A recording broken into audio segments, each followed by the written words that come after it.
Hello दोस्तों, नमस्कार। मैं भी एक आप सभी का स्वागत करता हूं आपके अपने इस यूट्यूब परिवार में।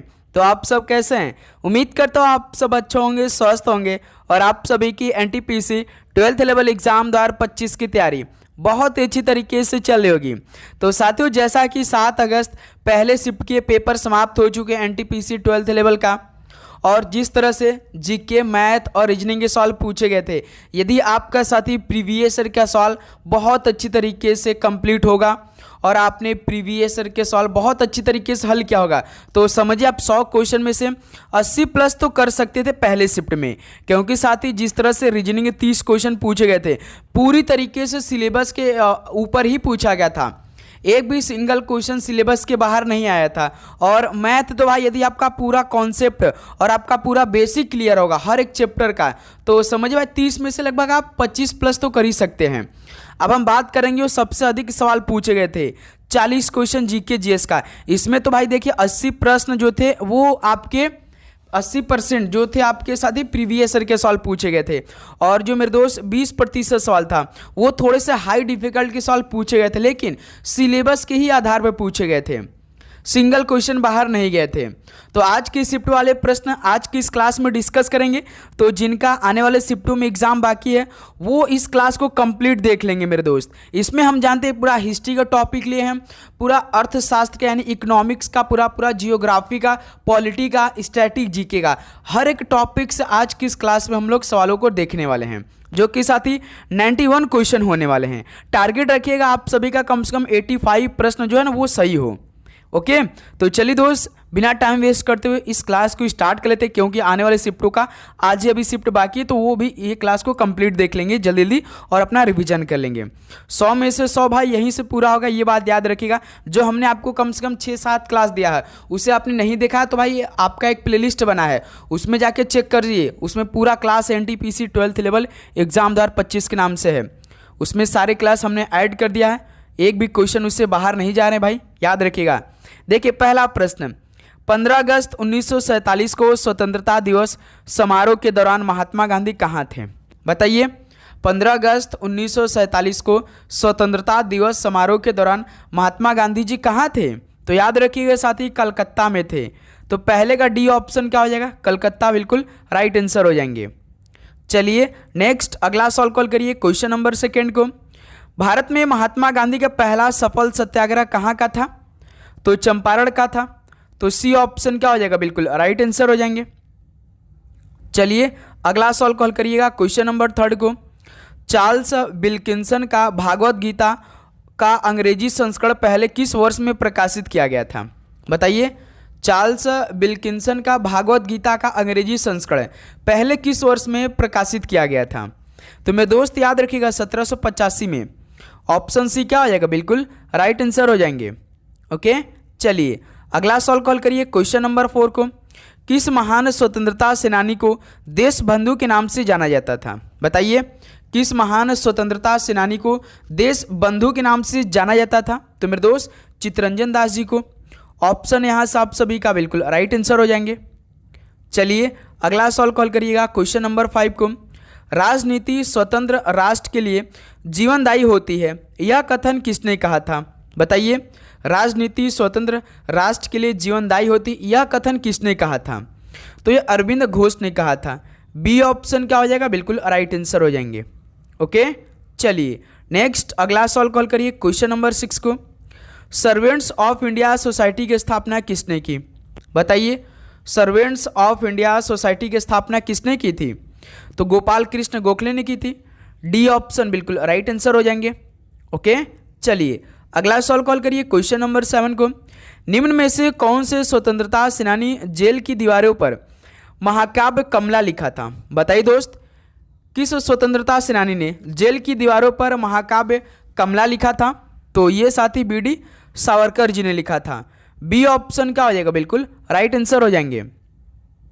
चलिए अगला सवाल कॉल करिएगा, क्वेश्चन नंबर 8 को। अरोड़ा आसफ अली को कहाँ भारतीय राष्ट्रीय कांग्रेस ध्वज फहराने के लिए याद किया जाता है? बताइए, अरोड़ा आसफ अली को कहाँ पर भारतीय राष्ट्रीय कांग्रेस ध्वज फहराने के लिए याद किया जाता है? तो साथ ही भारत छोड़ो आंदोलन के दौरान। भारत छोड़ो आंदोलन कब हुआ था? तो 1942 में हुआ था। ये बात याद रखिएगा, डी ऑप्शन बिल्कुल राइट आंसर हो जाएंगे। चलिए अगला सवाल कॉल करिए क्वेश्चन नंबर 9 को। भारत में अंग्रेजी शिक्षा को बढ़ावा देने में निम्नलिखित में से किसकी महत्वपूर्ण भूमिका थी? बताइए, भारत में अंग्रेजी शिक्षा को बढ़ावा देने में किसकी महत्वपूर्ण भूमिका थी? तो मेरे दोस्त याद रखिएगा, थॉमस बैबिंगटन मैकाले की। तो यहाँ से बी ऑप्शन क्या हो जाएगा? बिल्कुल राइट आंसर हो जाएंगे। ओके, चलिए अगला सवाल कॉल करिए क्वेश्चन नंबर 10 को। सर्वोपरि सत्ता की नीति किसने दी थी? सर्वोपरि सत्ता की नीति किसने दी थी? तो मेरे दोस्त याद रखिएगा, लॉर्ड हेस्टिंग ने दी थी। बी ऑप्शन क्या हो जाएगा? बिल्कुल राइट आंसर हो जाएंगे। ओके, चलिए नेक्स्ट अगला सवाल कॉल करिए क्वेश्चन नंबर 11 को। न दलील न वकील न अपील टिप्पणी इनमें से किससे संबंधित है? बताइए, न दलील न वकील न अपील ये टिप्पणी किससे संबंधित है? तो मेरे दोस्त याद रखिएगा, रॉलेट एक्ट से संबंधित है। ऑप्शन यहाँ से आप सभी का बिल्कुल राइट आंसर हो जाएंगे। ओके, चलिए अगला सवाल कॉल करिए क्वेश्चन नंबर 12 को। राप्ती नदी भारत के किस पड़ोसी देश से निकलती है? बताइए, राप्ती नदी भारत के किस पड़ोसी देश से निकलती है? तो मेरे दोस्त याद रखिएगा, नेपाल देश से निकलती है राप्ती नदी। तो बी ऑप्शन क्या हो जाएगा? बिल्कुल राइट आंसर हो जाएंगे। ओके, चलिए नेक्स्ट अगला सवाल कॉल करिए क्वेश्चन नंबर 13 को। 1912 में सिविल सेवाओं के संबंध में रॉयल कमीशन के गठन के समय वायसराय कौन था? बताइए, 1912 में सिविल सेवाओं के संबंध में रॉयल कमीशन के गठन के समय वायसराय कौन था? तो साथी याद रखिएगा, लॉर्ड हार्डिंग सेकंड था। बी ऑप्शन क्या हो जाएगा? बिल्कुल राइट आंसर हो जाएंगे। ओके, चलिए अगला सवाल कॉल करिए क्वेश्चन नंबर 14 को।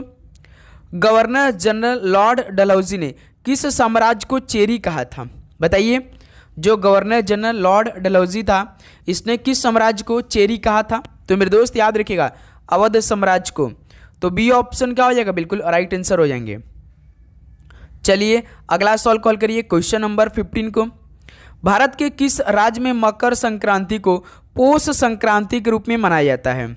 बताइए, भारत के किस राज्य में मकर संक्रांति को पौष संक्रांति के रूप में मनाया जाता है? तो साथी पश्चिम बंगाल में।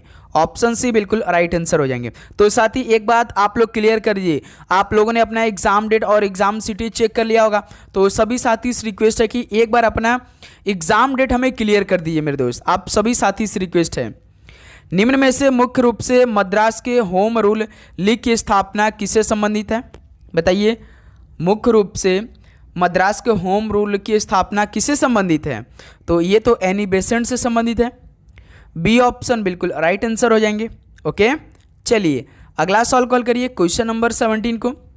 ग्रीडा लोक नृत्य किस राज्य से संबंधित है? बताइए, ग्रीडा लोक नृत्य किस राज्य से संबंधित है? तो मेरे दोस्त याद रखिएगा, ये एमपी से यानी मध्य प्रदेश से। ऑप्शन है आज सबका बिल्कुल राइट आंसर हो जाएंगे। चलिए अगला सवाल कॉल करिए क्वेश्चन नंबर 18 को। उस्ताद बुंदू खान और संतोष मिश्रा किस वाद्य यंत्र के प्रसिद्ध वादक हैं? बताइए, उस्ताद बुंदू खान और संतोष मिश्रा किस वाद्य यंत्र के प्रसिद्ध वादक हैं? तो साथी ये सारंगी के हैं। डी ऑप्शन बिल्कुल राइट आंसर हो जाएंगे। चलिए अगला सवाल कॉल करिए क्वेश्चन नंबर 19 को। कम्युनिस्ट इंटरनेशनल के नेतृत्व हेतु चयनित किए जाने वाले प्रथम भारतीय कौन थे? बताइए, कम्युनिस्ट इंटरनेशनल के नेतृत्व हेतु चयनित किए जाने वाले प्रथम भारतीय कौन थे? तो भाई याद रखिएगा, मानवेंद्र नाथ राय जी थे। डी ऑप्शन बिल्कुल राइट आंसर हो जाएंगे। ओके, चलिए अगला सवाल कॉल करिए क्वेश्चन नंबर 20 को। भारतीय राष्ट्रीय कांग्रेस के अधिवेशन में भारतीय राष्ट्रीय गान पहली बार किस वर्ष गाया गया था? बताइए, भारतीय राष्ट्रीय कांग्रेस के अधिवेशन में भारतीय राष्ट्रीय गान पहली बार किस वर्ष गाया गया था? जो कि कोलकाता में गाया गया था 2 साथी 1911 में। ऑप्शन यहाँ सब सभी का बिल्कुल राइट आंसर हो जाएंगे। चलिए अगला सवाल कॉल करिए क्वेश्चन नंबर 21 को। नेहरू देशभक्त हैं जबकि जिन्ना राजनीतिज्ञ है, यह उक्ति किसके द्वारा कही गई थी? बताइए, नेहरू देशभक्त हैं जबकि जिन्ना राजनीतिज्ञ हैं, यह उक्ति किसके द्वारा कही गई थी? तो भाई याद रखिएगा, मोहम्मद इकबाल के द्वारा। ऑप्शन सी बिल्कुल राइट आंसर हो जाएंगे। ओके, चलिए अगला सवाल कॉल करिए क्वेश्चन नंबर 22 को। कामागाटामारू एक कैसा वाष्प शक्ति चालित जलयान था? बताइए, तो भाई याद रखिए, जो कामागाटामारू था एक जापानी वाष्प शक्ति चालित जलयान था। तो यहाँ से बी ऑप्शन क्या हो जाएगा, बिल्कुल राइट आंसर हो जाएंगे। चलिए दोस्त अगला सवाल कॉल करिए क्वेश्चन नंबर 23 को। निम्नलिखित में से किसने 1947 में भारत की स्वतंत्रता के अवसर पर लाल किले पर शहनाई वादन किया था? बताइए किसने 1947 में भारत की स्वतंत्रता के अवसर पर लाल किले पर शहनाई वादन किया था? तो बिस्मिल्लाह खान ने किया था। ऑप्शन सी बिल्कुल राइट आंसर हो जाएंगे। ओके, चलिए अगला सवाल कॉल करिए क्वेश्चन नंबर 24 को। राजा राम मोहन राय ने किस बंगाली अखबार की स्थापना करने के साथ साथ उसका संपादन भी किया था? बताइए राजा राम मोहन राय ने किस बंगाली अखबार की स्थापना करने के साथ साथ उसका संपादन भी कर दिया था? तो संवाद्य कौमुदी का। बी ऑप्शन यहाँ से आप सभी का बिल्कुल राइट आंसर हो जाएंगे। ओके, चलिए अगला सवाल कॉल करिए क्वेश्चन नंबर 25 को। गोविंदी राष्ट्रीय उद्यान किस राज्य में स्थित है? बताइए गोविंदी राष्ट्रीय उद्यान किस राज्य में स्थित है? तो साथी ये तमिलनाडु में स्थित है। बी ऑप्शन क्या हो जाएगा, बिल्कुल राइट आंसर हो जाएंगे। चलिए दोस्त अगला सवाल कॉल करिएगा क्वेश्चन नंबर 26 को। हेनरी लॉरेंस इनमें से किस युद्ध से संबंधित है? हेनरी लॉरेंस किस युद्ध से संबंधित है? तो चिन्हट के युद्ध से संबंधित है हेनरी लॉरेंस। ऑप्शन सी बिल्कुल राइट आंसर हो जाएंगे। ओके, चलिए अगला सवाल कॉल करिए क्वेश्चन नंबर 27 को। 1857 के विद्रोह के समय भारत का गवर्नर जनरल कौन था? बताइए दोस्त 1857 के विद्रोह के समय भारत का जो गवर्नर जनरल था वो कौन था? तो भाई याद रखिएगा लॉर्ड कैनिंग था। बी ऑप्शन क्या हो जाएगा, बिल्कुल राइट आंसर हो जाएंगे। ओके, चलिए अगला सवाल कॉल करिए क्वेश्चन नंबर 28 को।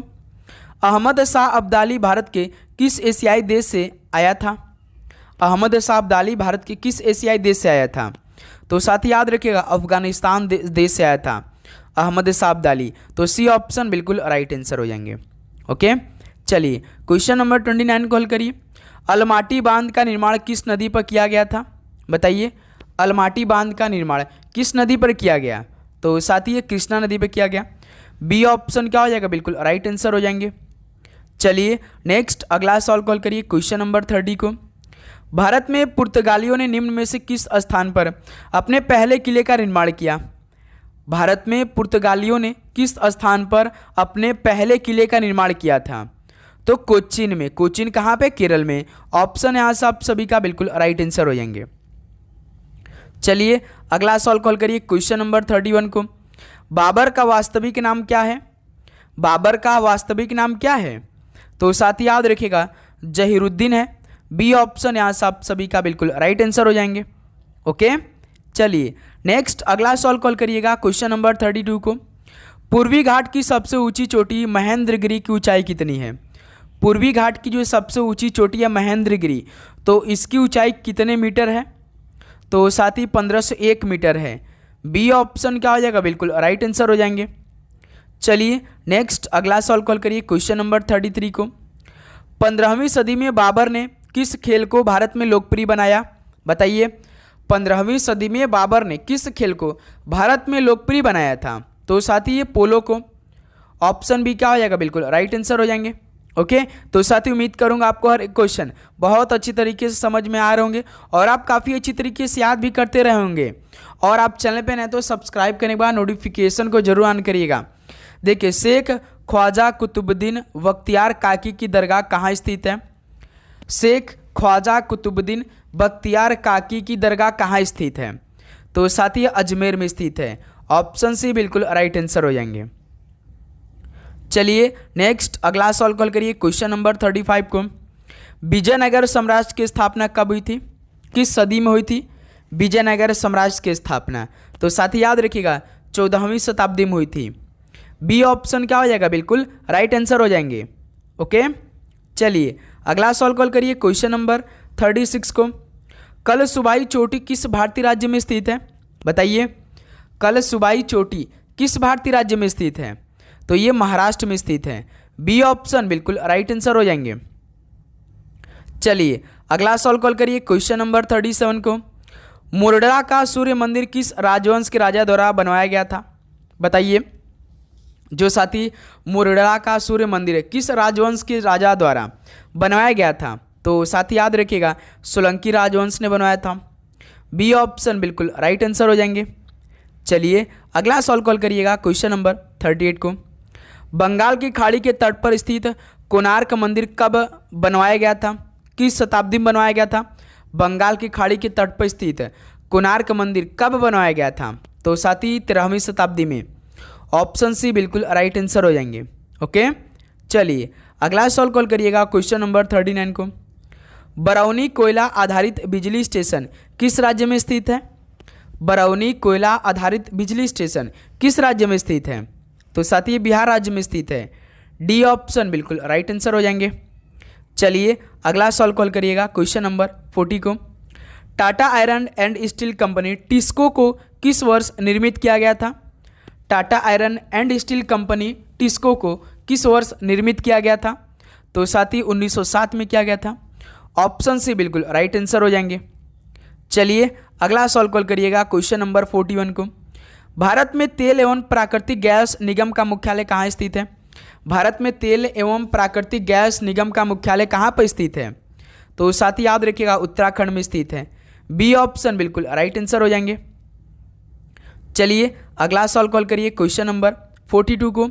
आईएमओ का मुख्यालय कहाँ स्थित है? आईएमओ का मुख्यालय तो आपका लंदन में स्थित है। ऑप्शन सी बिल्कुल परफेक्ट आंसर हो जाएंगे। ओके, चलिए अगला सवाल कॉल करिएगा क्वेश्चन नंबर 43 को। रियल किस देश की मुद्रा है? तो साथ ही आप सभी को हर एक स्टेट का मुद्रा यानी हर एक कंट्री का पहले तो आपको वहाँ का कैपिटल मालूम होना चाहिए और करेंसी मालूम होना चाहिए, ये बात याद रखिएगा। तो रियल किस देश की मुद्रा है? तो साथ ही याद रखिए ब्राज़ील देश की है। ऑप्शन यहाँ से बिल्कुल राइट आंसर हो जाएंगे। ओके, चलिए अगला सवाल कॉल करिएगा क्वेश्चन नंबर 44 को।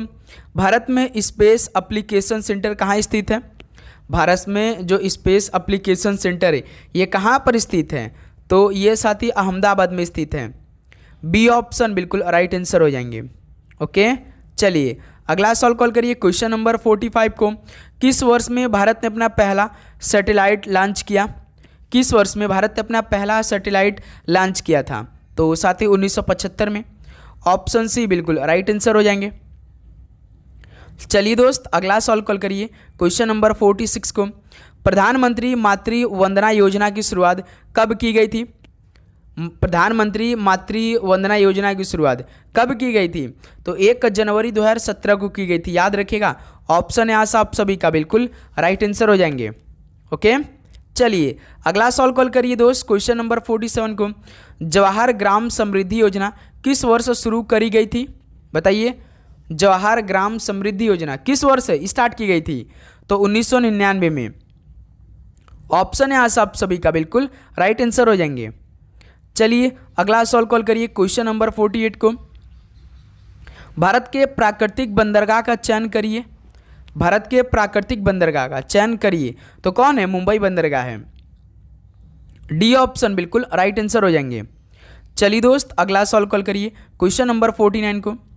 भूटान के साथ भारत की सीमा रेखा की लंबाई कितने किलोमीटर है? जैसे सबसे अधिक साथी जो भारत के साथ बांग्लादेश सबसे अधिक कतः सीमा साझा है जो कि 4096 किलोमीटर रहता है। और बांग्लादेश के साथ अफगानिस्तान के साथ सबसे कम करता है 106 किलोमीटर। तो आपको बताना है कि भूटान के साथ भारत की सीमा रेखा की लंबाई कितनी होती है? तो मेरे दोस्त याद रखिए केवल 699 किलोमीटर। ऑप्शन यहाँ से बिल्कुल राइट आंसर हो जाएंगे। चलिए अगला सवाल कॉल करिए क्वेश्चन नंबर 50 को। कौन सा दर्रा श्रीनगर और लेह को जोड़ता है? कौन सा दर्रा श्रीनगर और लेह को जोड़ता है? तो साथ ही याद रखिए जोजिला दर्रा है। ऑप्शन सी बिल्कुल राइट आंसर हो जाएंगे। चलिए अगला सवाल कॉल करिए क्वेश्चन नंबर 51 को। कितने भारतीय राज्यों की सीमाएं नेपाल से जुड़ी हुई हैं? कितने भारतीय राज्य ऐसे हैं जिनकी सीमा नेपाल से जुड़ी हैं? तो भाई याद रखिएगा 5 ऐसे राज्य हैं भारत के। ऑप्शन सी बिल्कुल राइट आंसर हो जाएंगे। चलिए अगला सवाल कॉल करिएगा क्वेश्चन नंबर 52 को। इंदिरा गांधी अंतर्राष्ट्रीय हवाई अड्डा कहाँ स्थित है? बताइए, किस शहर में इंदिरा गांधी अंतर्राष्ट्रीय हवाई अड्डा स्थित है? तो साथ ही दिल्ली में स्थित है। ऑप्शन यहाँ से आप सभी का बिल्कुल राइट आंसर हो जाएंगे। चलिए अगला सवाल कॉल करिए क्वेश्चन नंबर 53 को। नेताजी सुभाष चंद्र बोस अंतर्राष्ट्रीय हवाई अड्डा कहाँ स्थित है? नेताजी सुभाष चंद्र बोस अंतर्राष्ट्रीय हवाई अड्डा कहाँ पर स्थित है? तो ये कोलकाता शहर में स्थित है। बी ऑप्शन बिल्कुल राइट आंसर हो जाएंगे। चलिए दोस्त अगला सॉल्व कॉल करिएगा क्वेश्चन नंबर 54 को। बोडो किस राज्य के मूल निवासी हैं? बताइए, बोडो किस राज्य के मूल निवासी हैं? तो साथ ही याद रखिएगा असम के हैं। ऑप्शन सी बिल्कुल राइट आंसर हो जाएंगे। चलिए अगला सॉल्व कॉल करिए क्वेश्चन नंबर 55 को। भारत का पहला वाणिज्य परमाणु ऊर्जा संयंत्र किस राज्य में स्थापित किया गया था? भारत का जो पहला वाणिज्य परमाणु ऊर्जा संयंत्र किस राज्य में स्थापित किया गया था? तो साथ ही ये महाराष्ट्र में किया गया था। बी ऑप्शन बिल्कुल राइट आंसर हो जाएंगे। चलिए अगला सॉल्व कॉल करिएगा क्वेश्चन नंबर 56 को। इंटरनेशनल एटॉमिक एनर्जी एजेंसी का सृजन किस वर्ष किया गया था? इंटरनेशनल एटॉमिक एनर्जी एजेंसी का सृजन किस वर्ष किया गया था? तो साथ ही याद रखिएगा 1957 में किया गया था। ऑप्शन सी बिल्कुल राइट आंसर हो जाएंगे। ओके, चलिए अगला सॉल्व कॉल करिए क्वेश्चन नंबर 57 को। भारत में त्रिचरण नाविकीय शक्ति कार्यक्रम की स्थापना किसने की थी? भारत में त्रिचरण नाविकीय शक्ति कार्यक्रम की स्थापना किसने की थी? तो मेरे दोस्त होमी भाभा ने किया था। ऑप्शन यहाँ से आप सभी का बिल्कुल राइट आंसर हो जाएंगे। चलिए दोस्त अगला सॉल्व कॉल करिए क्वेश्चन नंबर 58 को। कैगा नाविकीय संयंत्र किस राज्य में स्थित है? कैगा नाविकीय संयंत्र किस राज्य में स्थित है? तो साथ ही ये कर्नाटक में स्थित है। बी ऑप्शन बिल्कुल राइट आंसर हो जाएंगे।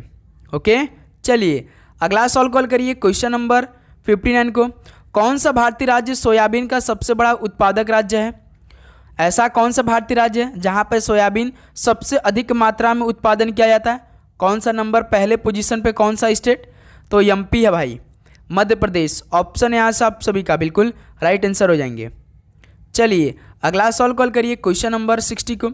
भारत के उप प्रधानमंत्री 1977 से 1979 तक कौन रहे थे भाई?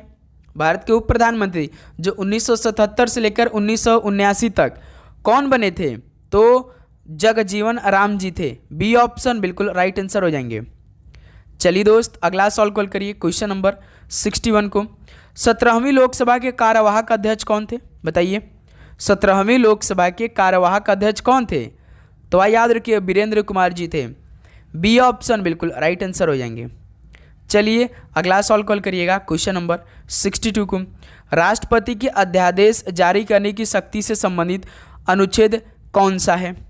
राष्ट्रपति के अध्यादेश जारी करने की शक्ति से संबंधित अनुच्छेद कौन सा है? तो साथ ही याद रखिएगा अनुच्छेद 123 है। 1, 2, 3 याद रखिएगा। ऑप्शन से बिल्कुल राइट आंसर हो जाएंगे। चलिए नेक्स्ट अगला सॉल्व कॉल करिए क्वेश्चन नंबर 63 को। निम्नलिखित में से कौन सा भारतीय संसद का एक अंग नहीं है? तो भारतीय संसद का एक अंग कौन सा नहीं है? तो आप देख रहे होंगे तो राष्ट्रपति होते हैं, राज्यसभा भी होते हैं, लोकसभा, यही तो 3 अंग होते हैं संसद के, लेकिन राज्य विधानसभाएं तो नहीं होती हैं। डी ऑप्शन बिल्कुल राइट आंसर हो जाएंगे। चलिए अगला सॉल्व कॉल करिए क्वेश्चन नंबर 64 को। संविधान के इनमें से किस अनुच्छेद में केंद्रीय बजट को वार्षिक वित्तीय विवरण के रूप में संदर्भित किया गया है? संविधान के किस अनुच्छेद में केंद्रीय बजट को वार्षिक वित्तीय विवरण के रूप में संदर्भित किया गया है? तो साथ ही याद रखिए अनुच्छेद 112 में। तो पूरे टॉपिक वाइज से क्लास हम इसमें ले रहे हैं भाई, याद रखिएगा। आज के जितने भी टॉपिक से सवाल आपके पहले शिफ्ट में पूछे गए थे और आने वाले शिफ्टों में बिल्कुल यही सब सवाल पूछे जाने वाले हैं, याद रखिएगा। तो आप लोग अपना एक बार एग्जाम डेट क्लियर कर दीजिए कि आपका एग्जाम किस डेट को है। 7 सितंबर से लेकर 8 अगस्त से लेकर 9 सितंबर के बीच तक। भारतीय संविधान की कौन सी अनुसूची संघ और राज्य के मध्य शक्तियों के विभाजन का प्रावधान करती है? भारतीय संविधान की कौन सी अनुसूची संघ और राज्य के मध्य शक्तियों के विभाजन का प्रावधान करती है? तो साथी आपका भाग 7 है। ऑप्शन से बिल्कुल राइट आंसर हो जाएंगे। चलिए दोस्त अगला सॉल्व कॉल करिए क्वेश्चन नंबर 66 को। उच्चतम न्यायालय के न्यायाधीशों की सेवानिवृत्ति उम्र क्या है? उच्चतम न्यायालय के न्यायाधीशों की सेवानिवृत्ति की आयु कितनी होती है? तो 65 साल। ऑप्शन से बिल्कुल राइट आंसर हो जाएंगे। चलिए दोस्त अगला सॉल्व कॉल करिए क्वेश्चन नंबर 67 को। राज्य का सर्वोच्च कानून अधिकारी कौन होता है? राज्य का सर्वोच्च कानून अधिकारी कौन होता है? तो साथ ही याद रखिएगा महाधिवक्ता होते हैं। ऑप्शन यहाँ से आप सभी का बिल्कुल राइट आंसर हो जाएंगे। चलिए दोस्त अगला सॉल्व कॉल करिए क्वेश्चन नंबर 68 को। भारत के मुख्य निर्वाचन आयुक्त यानी इलेक्शन कमिश्नर को उनके पद से कौन हटा सकता है? तो साथ ही भारत के मुख्य निर्वाचन आयुक्त को उनके पद से कौन हटा सकता है? तो मेरे दोस्त याद रखिएगा, संसद के दोनों सदन हटा सकते हैं भाई, याद रखिएगा। राज्यसभा और लोकसभा की इतने शक्ति, इतना पावर होती है भाई कि भारत के मुख्य निर्वाचन आयुक्त को भी उनके पद से हटा सकते हैं। सोचिए, लोकसभा और राज्यसभा के पास कितनी शक्ति होती है भाई, पावर होती है। ओके, देखिए क्वेश्चन नंबर 69, भारत के संविधान के कौन सा अनुच्छेद राज्यपाल की नियुक्ति से संबंधित शिक्षक है? बताइए साथी, भारत के संविधान के कौन सा अनुच्छेद राज्यपाल की नियुक्ति से संबंधित है? बताइए। तो साथी अनुच्छेद 155 है।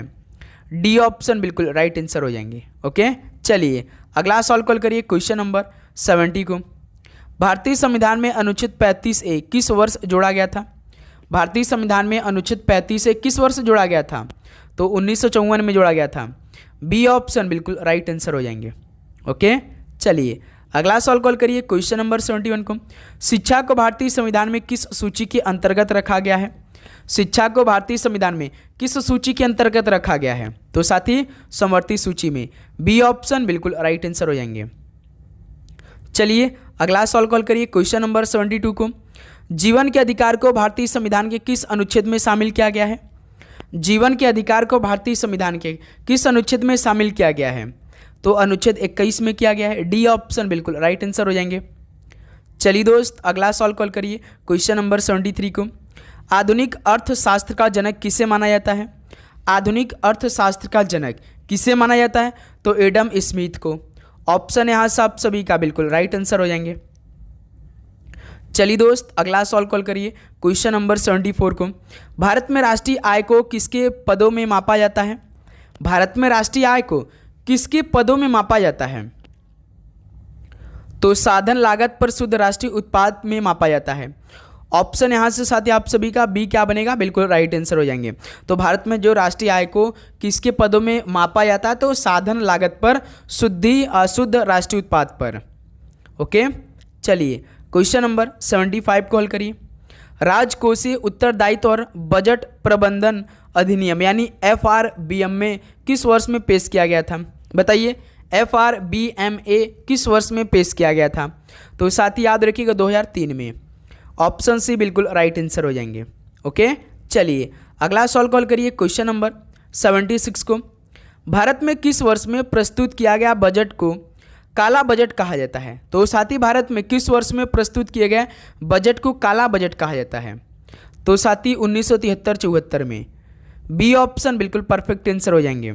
जब 1973-74 में जो भारत में बजट को पेश किया गया था तो इसमें क्या हुआ था, बहुत धांधली हो चुका था, इसलिए इसको काला बजट कहा जाता है 1973-74 में। ओके, देखिए 77 नंबर। भारत में सार्वजनिक क्षेत्र के उद्यमों में विनिवेश प्रक्रिया किस वर्ष प्रारंभ हुई? भारत में सार्वजनिक क्षेत्र के उद्यमों में विनिवेश प्रक्रिया किस वर्ष स्टार्ट हुई थी? तो साथ ही याद रखिएगा ये स्टार्ट हुई थी 1991 में। ऑप्शन से बिल्कुल राइट आंसर हो जाएंगे। चलिए अगला सवाल कॉल करिए क्वेश्चन नंबर 78 को। भारतीय रुपये का नया मुद्रा प्रतीक आधिकारिक तौर पर किस वर्ष अपनाया गया था? भारतीय रुपये का नया मुद्रा प्रतीक आधिकारिक तौर पर किस वर्ष अपनाया गया था? तो साथ ही याद रखिएगा 2010 में। ऑप्शन सी बिल्कुल राइट आंसर हो जाएंगे। ओके, चलिए अगला सवाल कॉल करिए क्वेश्चन नंबर 79 को। निम्नलिखित में से किसका चित्र ₹200 के भारतीय नोट पर मुद्रित किया गया है? बताइए, किसका चित्र जो 200 रुपये का नोट है उस पर मुद्रित किया गया है? तो भाई सांची का स्तूप है, ध्यान से देखिएगा। तो डी ऑप्शन बिल्कुल राइट आंसर हो जाएंगे। चलिए अगला सवाल कॉल करिए क्वेश्चन नंबर 80 को। निम्नलिखित में से कौन सा संयुक्त राष्ट्र सतत विकास लक्ष्य जिम्मेदारीपूर्ण खपत और उत्पादन से संबंधित है? कौन सा संयुक्त राष्ट्र सतत विकास लक्ष्य जिम्मेदारीपूर्ण खपत और उत्पादन से संबंधित है? तो साथी SDG 12। याद रखिए महत्वपूर्ण सवाल है SDG 12। ओके, चलिए अगला सवाल कॉल करिए क्वेश्चन नंबर 81 को। निम्नलिखित में से कौन सा क्षेत्र भारत की GDP में सर्वाधिक योगदान देता है? तो कौन सा क्षेत्र भारत की GDP में सर्वाधिक योगदान देता है? तो साथ ही याद रखिए जो तृतीयक क्षेत्र के होते हैं। ऑप्शन से बिल्कुल राइट आंसर हो जाएंगे। चलिए नेक्स्ट अगला सवाल कॉल करिए क्वेश्चन नंबर 82 को। ओपन एंडेड और क्लोज एंडेड स्कीम ये किसमें उपयोग की जाने वाली शर्तें हैं? ओपन एंडेड और क्लोज एंडेड स्कीम किस वर्ष में किस में उपयोग की जाने वाली शर्तें हैं? तो म्यूचुअल फंड में मेरे भाई। ऑप्शन यहाँ से आप सभी का राइट आंसर हो जाएंगे। चलिए अगला सॉल्व कॉल करिए क्वेश्चन नंबर 83 को। 1929 की महामंदी इनमें से किस क्षेत्र में शुरू हुई थी? बताइए 1929 की महामंदी किस क्षेत्र में शुरू हुई थी? तो उत्तरी अमेरिका मेरे दोस्त। डी ऑप्शन बिल्कुल राइट आंसर हो जाएंगे। ओके चलिए नेक्स्ट अगला सॉल्व कॉल करिए क्वेश्चन नंबर 84 को। भारत में पहली समकालीन जनगणना कब की गई थी? तो साथी भारत में जो पहली समकालीन जनगणना थी कब की गई थी? तो भाई याद रखिए 1881 में। ऑप्शन यहाँ से आपका बिल्कुल राइट आंसर हो जाएंगे। चलिए अगला सॉल्व कॉल करिए क्वेश्चन नंबर 85 को। Bhushan power and steel limited Jharsuguda कहाँ पर स्थित है? किस राज्य में स्थित है? झारसुगड़ा भाई नाम भी गजब है, तो ये उड़ीसा राज्य में स्थित है। ऑप्शन सी बिल्कुल राइट आंसर हो जाएंगे। चलिए अगला सॉल्व कॉल करिएगा क्वेश्चन नंबर 86 को। निम्नलिखित में से कौन सा राष्ट्रीय उद्यान यूनेस्को का विश्व धरोहर स्थल है? तो कौन सा राष्ट्रीय उद्यान यूनेस्को का विश्व धरोहर स्थल है? तो इनमें से तो केवल एक ही दिखाई दे रहा है जो काजीरंगा राष्ट्रीय उद्यान है। ऑप्शन भी बिल्कुल राइट आंसर हो जाएंगे। चलिए दोस्त अगला सॉल्व कॉल करिए क्वेश्चन नंबर 87 को। सुल्तान जोहर कप किस खेल से संबंधित है? सुल्तान जोहर कप किस खेल से संबंधित है? तो साथ ही हॉकी से। ऑप्शन से बिल्कुल राइट आंसर हो जाएंगे। चलिए अगला सॉल्व कॉल करिए क्वेश्चन नंबर 88 को। भारत में दहेज अधिनियम कब पारित किया गया था? भारत में दहेज अधिनियम कब पारित किया गया था? तो 1961 में। बी ऑप्शन बिल्कुल राइट आंसर हो जाएंगे। चलिए दोस्त नेक्स्ट अगला सॉल्व कॉल करिए क्वेश्चन नंबर 89 को। 2011 की जनगणना के अनुसार भारत की औसत वार्षिक वृद्धि दर कितने प्रतिशत है? 2011 की जनगणना के अनुसार भारत की औसत वार्षिक वृद्धि दर, तो साथ ही याद रखिए 1.64% है। बी ऑप्शन बिल्कुल राइट आंसर हो जाएंगे। ओके चलिए नेक्स्ट अगला सॉल्व कॉल करिए क्वेश्चन नंबर 90 को। भारत में 24 जनवरी को किस दिवस के रूप में मनाया जाता है? तो साथी भारत में 24 जनवरी को किस दिवस के रूप में मनाया जाता है? तो राष्ट्रीय बालिका दिवस के रूप में। ऑप्शन है बिल्कुल राइट आंसर हो जाएंगे। चलिए दोस्त लास्ट क्वेश्चन हल करेंगे क्वेश्चन नंबर 91 को। वाइड एंगल किस खिलाड़ी की आत्मकथा है? तो भाई याद रखिएगा अनिल कुंबले की है वाइट एंगल। ऑप्शन से बिल्कुल राइट आंसर हो जाएंगे। तो साथ ही फाइनली आज के जो पहले शिफ्ट में एनटीपीसी 12th लेवल का एग्जाम समाप्त हुआ उसके आधारित पर टोटल 91 क्वेश्चन कंप्लीट कर चुके हैं। बताइए साथी आप सभी का कितना स्कोर रहा? लगभग जितने स्टूडेंट अपनी तैयारी करें क्या उनको ये सभी क्वेश्चन आ रहे हैं? ईमानदारी के साथ बताएंगे। तो उम्मीद करूंगा आपको हर एक क्वेश्चन बहुत अच्छी तरीके से समझ में आए होंगे। तो साथ ही आप चैनल पे नए तो सब्सक्राइब कर लीजिएगा, नोटिफिकेशन को ऑन कर लीजिएगा और आप एक बार अपना एग्जाम डेट हमें क्लियर करा दीजिएगा कमेंट कर में। ओके क्योंकि साथ ही हमें उसी तरह क्वेश्चन आप सभी के लिए प्रोवाइड करना है। तो आप सभी से रिक्वेस्ट अपना रिवीजन करिए, प्रीवियस ईयर के सवाल को हल करिए जितने स्टूडेंट का आने वाले शिफ्टों में बाकी अभी एग्जाम। ओके बहुत अच्छी तरीके से अपना एडमिट कार्ड सभी डॉक्यूमेंट अच्छी तरीके से क्लियर कर लीजिए। और बहुत सारे स्टूडेंट अभी भी मेरे पास कमेंट करें सर मेरा एडमिट कार्ड डाउनलोड नहीं हो रहा है। तो साथ ही अभी आपका एग्जाम बाद में है इसलिए आपका एडमिट कार्ड डाउनलोड नहीं हो रहा है, न एग्जाम डेट आपका शो हो रहा है। याद रखिएगा केवल उन्हीं का एडमिट कार्ड डाउनलोड हो रहा है जिनका एग्जाम 4 दिन पहले है। ओके याद रखिएगा साथी अच्छी तरीके से। तो आपको अभी टेंशन लेने की जरूरत नहीं है, आप डेली एक बार चेक करते रहिए, एक आध दो बार चेक कर लीजिएगा तो आपको क्लियर हो जाएगा कि आपका एग्जाम कब है। तो एक दिन आपको हो सकता है कि जीमेल पे भी मैसेज आ जाए। ओके अपना मोबाइल अच्छी तरीके से अपडेट करके रखिए इस टाइम। तो चलिए दोस्त इस क्लास को यहीं पर समाप्त करते मिलते हैं साथ ही सेकेंड शिफ्ट के आधारित पर जो क्वेश्चन पूछे गए हैं उसके साथ क्लास में एक और नए सेशन के साथ। तो आप चैनल पे नए हैं तो सब्सक्राइब करके नोटिफिकेशन को ऑन करिएगा। सभी को जय हिंद जय भारत, पढ़ाई करते रहिए। ऑल द बेस्ट, धन्यवाद।